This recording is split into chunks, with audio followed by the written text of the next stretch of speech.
хандлага нь одоо 21-р зуунд хамгийн их яригддаг болсон.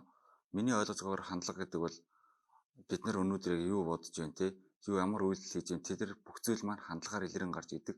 Одоо жишээлбэл эерэг хандлагаас сүүлийн үед айгүй их ярьдаг болсон. Эерэг хандлага нийгэмд болж байгаа зүйлээс бид нар дандаа сайн зөв зүйлийг шүүж авч байхыг одоо эерэг хандлага л гэдэг юм л да. Нэг чи ярих юм бол одоо би нэг шатны ороо хөл алдаад унлаа гэж бодъё. Тэгэх юм бол тэрийг сөрөг хандлагатай хүн бол харахтаа энэ одоо ямар муу өдөр байж гэдэг юм.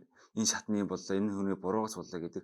Харин эерэг хандлагатай хүн бол энийг би ямар хурдан буугаад ирвэ гэж аливаа зүйлийг зөв өнцгөөс нь эерэг талаас нь харахыг одоо хандлага гэж ойлгоо. За миний бодлоор яг уян хатан байдлын чанар гэдэг нь болохоор яг зүгээр би одоо төгсөөд ч юм уу төгссөн одоо оюутан залуус маань ямар ч нөхцөлд одоо ингээ уян хатнаар ажиллах чадвар болов гэж би ойлгож байгаа шүү дээ. Тэгээд тэр нь болохоор олон хүнтэй ч юм уу эсвэл ганцаарчлсан төрлөөр ч юм уу ямар ч нөхцөлд ингээд өөрийгөө ингээд аваа явуучих хэмжээний тийм уян байдлыг л хэлж байгаа гэж ойлгож байгаа. Ерөнхийдөө ихлээд уян хатан чанар гэдгийг нэлээд тодорхойлол зүгээр ах гэж бодоод. Тэгээ миний хувьд болохоор яг ойлгож байгаагаар маань уян хатан чанар гэдэг нь одоо оюутнууд ажил хөдөлмөр эрхлэх болоод ингээд хөдөлмөрийн би яг бороо хэлчихлээ. Одоо эхнээс нь дахиад чам.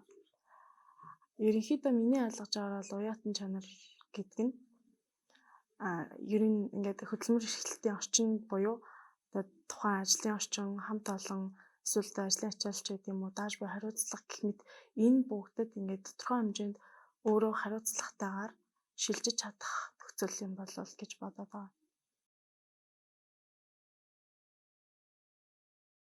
За мэрэгжлийн ур чадвар нь болохоор яг зүгээр тухайн нэг байгууллагт орлоо ч юм уу нэг тухайн газар төрийн алба ч юм уу эсвэл зүгээр юм хувийн байгууллагт орсон ч гэсэн тухайн байгууллагыг амжилтанд хүргэх тийм нэг тухайн амжилттай байлгах одоо үйл явцад одоо оролцох тэр чадваруудыг л хэлж байгаа гэж бодож байна.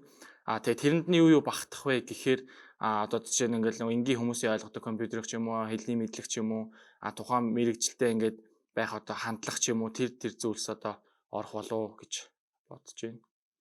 Мэргэжлийн ур чадвар нь тухайн зүйлийг хийхэд шаардлагатай ур чадварыг мэргэжлийн ур чадвар гэдэг гэж би хувьдаа ойлгож байна. Жишээлбэл миний мэргэжил төрийн удирдлагаар суралцдаг одоо 4-р курс би одоо шууд төгсөөд ажлын байран дээр ороод төрийн албаа агч болно. Тухайн зүйл хамгийн ихний шаардлага юм бол би мэдээж хүнтэй зөв боловсон харьцдаг байх хэрэгтэй. Үүний дараа альбан бичиг боловсруулах чадвар, компьютер дээр ажиллах чадвар гэх мэт яг альбан бичиг боловсруулах чадвар гэх юм бол би заавал альбан бичиг төлөвлөхөөс ахуулаад энэ чадваруудыг тусгай чадваруудыг мэргэжлийн ур чадвар гэж ойлгож байна. Хүмүүс ихэнх хүмүүс ер нь ингээд нийтлэг ур чадвартай байдаг шүү дээ. Жишээ нь одоо ярих ч гэдэг юм уу, бичих гэх мэтлэн. Тэгэнгүүт яг мэргэжлийн ур чадвар гэх юм бол тухайн хүний сонгосон яг салбарт нь зайлшгүй шаардлагатай ур чадварууд гэж ойлгодог.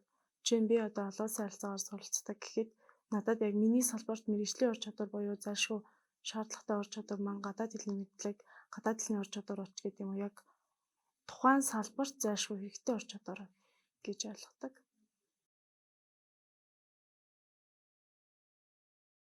Өөрийгөө илэрхийлэх харилцааны чадвар нь одоо бусадтай харилцахдаа одоо өөрийгөө зөвөр ойлгох чадварыг жишээлбэл 21-р зуунд ихэнх ажлын бүх ажлын байран дээр өөрийгөө заавал зөвөр ойлголттой харилцааны чадвар нэгдүгээрт явагдаж байгаа. Тийм учраас бид нар ямар нэгэн хүнтэй ч юм уу уулзаад өөрийгөө зөвөр ойлгох юм бол цаашдын харилцаа ч гэсэн амжилттай байх боломжтой.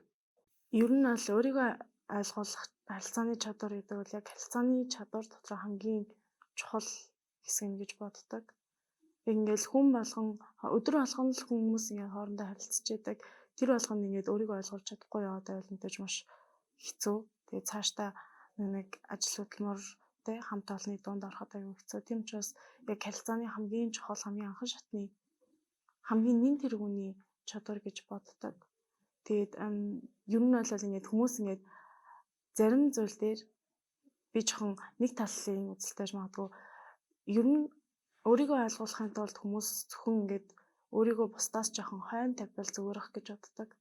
Яагаад гэхээр хүмүүс ингээд зарим нь шууд би ер нь шууд шолойлждаг гэж шууд ярьцдаг ч юм уу. Тэр болгоно ингээд тухайн хүндээ яаж хүрэх вэ гэдгийг бас ойлгохын тулд бодож үзээд тэгээд өөрийгөө ойлгуулахын тулд өөрийгөө тэр одоо харилцаж байгаа хүнийхээ ард нь тавьбал илүү зөв юм болов гэж боддог. За яг өөрийгөө илэрхийлэх харилцааны чадвар гэдэг нь болохоор одоо түрүүний дээрх хоёр асуултанд ч гэсэн хамрагдах болов уу гэж бодож байна. Уян хатан чанарынх тэгээд мэрэгжлийн ур чадварт хоёуланд нь хамрагдах болов уу гэж бодож байгаа. За тэрний юу юм бэ гэхээр зүгээр одоо энэ тухайн цаг үед нэг байгууллага ч юм уу нэг газар ажилд орлоо гэхэд харилцаагүйгээр энэ байдал одоо багийнхаа хамт олонтой ч юм уу эсвэл өөр хүмүүстэй харилцах одоо ур чадварын тийм зүйлсүүд нэхэгдэх байх гэж бодож байна. Тэгээд маш хамгийн чухал зүйл нь харилцааны ур чадвартай байж иж цаашаа нөгөө ажил урагштай явах болов уу гэж бодож байгаа.